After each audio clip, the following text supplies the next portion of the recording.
Hey Eagle Nation, this is Mr. Weber. We're a couple days away from opening up. We're having a great time. We know that there's a lot of questions out there about how things are gonna go. So here's my first video of the year, and yes, it revolves around pickup and drop off. And so here is the first video we're gonna do drop off first. So what we're gonna ask you to do is that you come off Cedar. So what we're gonna ask you to do is come off Cedar onto Hunter. Drive on down, come on to the corner of Rosemont, bang a right, come on up, and we're going to proceed cautiously up the road here. We're going to ask that if you have a K-5 student, that you drop them off at the east door. So we're going to hustle on up there. Okay, so we're coming out of cars, we got our masks on. Masks are on as we are coming out of the car. And so we need you to do that and proceed to your entryway. If you are a K-5 student, you're gonna go through that east door. And if you are a 6-8 student, you are gonna go through the main school entrance. All right, now let's say we are just a middle school family. We are gonna ask that you proceed with caution. If you need to pass, that's fine. But please proceed with caution. And so again, as you're proceeding with caution towards this 6-8 signage, 6-8 building, we want you to come through the gate. Hey, so what you're gonna do middle school, if you're getting dropped off here at the middle school drop point, you're gonna come through this gate and you're gonna safely come through here. One of the nice adjustments that we're gonna have this year is that we have asked Father John to move Mass back to 8:30. Daily Mass is gonna start at 8:30. So this parking lot should be clear of any parishioners coming in, and so there'll be a safe walk completely from the gate to the main entrance. There will be a staff person. Mrs. Udis will probably be the person for middle school, checking students in and directing them to classrooms, and then Mr. Weber will be right around this area directing students to those doors to make sure that it's safe and that we have just students going in those doors. If you have business, you may park in these areas, but it's going to be restricted. If you have business at the beginning, you will be able to park, or if you're going to Mass, we're going to ask that you stay as far away from the student entrance as possible. Okay, now we're in the building. This is that foyer area, and so you'll notice that these doors in the morning will be open for students, middle school students. You will go directly to homeroom through these doors. Mrs. Udis again will be welcoming you through and directing you to those areas. Make sure your masks are on. And again, if students are arriving late, parents, you will be allowed to come into this area and then sign them in, and then we'll let someone through the door. Okay, we're back in the main building. You'll notice that we have arrows now put on the floor. We want to thank our maintenance staff for getting these going. So Mr. Jim and Mr. Terry and Mr. Bob. So we have one-way walking on these areas just in case we'll be going there. So we want to make sure that we are walking on the right and that we're not congregating in the middle. So again, walking on the right, not congregating in the middle. All right, you'll also notice that we've added some signage, is that we're going to prefer you to wash your hands whenever possible. And then obviously that you will be able to use hand sanitizer if a sink is not available. At all times, we are going to be focusing students on practicing social distancing, and you'll see that within these areas we will have the emoji with the mask covering, so to indicate to all visitors that you must have a mask on in these areas. We're also going to have hand sanitizing stations. They'll be on a stand and they'll be automatic, so you don't have to pump them with your hands. So we'll be asking people to use hand sanitizing whenever possible, but obviously a sink is best.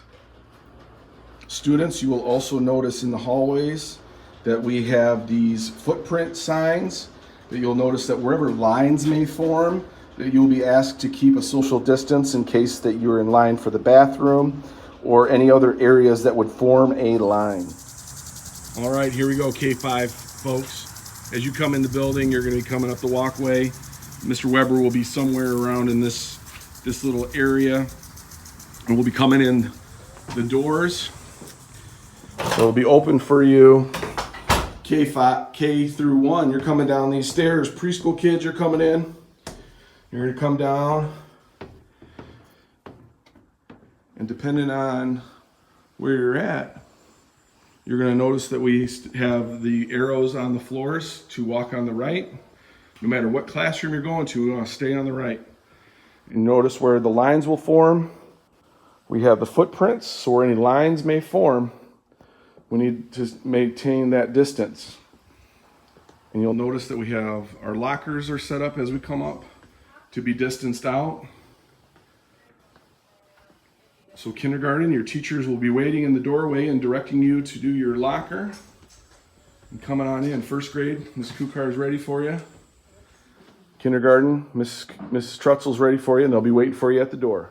All right, third, fourth, fifth grade, I forgot about you. You're gonna come up the stairs. You're gonna come down the hallway, and you'll notice that some of your lockers are color-coded. Why the heck would my locker be color-coded? It's because that there'll be yellow groups and blue groups, and that's when you'll be able to go use those lockers. So they're staggered, and that you'll have a lower and upper. And just because of the amount of students we have up here, have them staggered out. All right, folks, this is kind of how our rooms are set up right now. They're all facing one direction. You'll notice that they are within about a 6-foot radius of each other. And so that point of instruction, everybody's facing the same way. They're spaced out. We believe that 12 to 15 students in a classroom is feasible to maintain social distancing. But again, we are going to keep reinforcing social distancing within the classrooms. So this is what most of the classrooms look like, just depending on the size, but no one is bigger than 15. So hey, just as a reminder, we're going to have the building opening up at 7:35, and that we are going to be welcoming students in from 7:35 through 7:45. The bell rings at 7:40 for homeroom, and then we're going to ask everybody to kind of be in that window of dropping people off. I know it's going to be a lot of trial and error. I know it's going to be dependent upon the traffic and the weather and just how that morning schedule is going. But if we can have students starting to get dropped off at 7:35, getting them in that building, we know that it's going to take some time as we social distance and get them into the building. But we would like homeroom to start at 7:45 and getting to morning prayer, and that at 8 o'clock we start the school day. So we appreciate everybody really taking their time and efforts in getting their kids in and out in that time.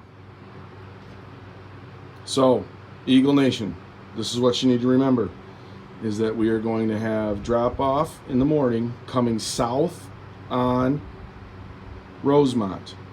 Please enter off Cedar via Hunter, come south on Rosemont. Start dropping off where you see the orange sign. If you are just a 6th grade through 8th grade student, you're going up to the fence, please proceed with caution. We need everybody to practice grace during this time. Is that this is new, this has been a stressful time, and we need to give everyone the benefit of the doubt that they're doing their best. This is hard, but we're going to be able to do it. The teachers have been working hard getting ready for the students this week. We have plenty of plans, and we are going to make it happen. So we look forward to seeing you for Monday with our open house, and so hopefully you've already reserved your time slot. Tomorrow, that'll be Friday, we will have a video on how you're going to pick students up. And if you have any questions, you can always call us in the office, send us an email, and we will get back to you as soon as we can. So, Immaculate Heart of Mary, pray for us.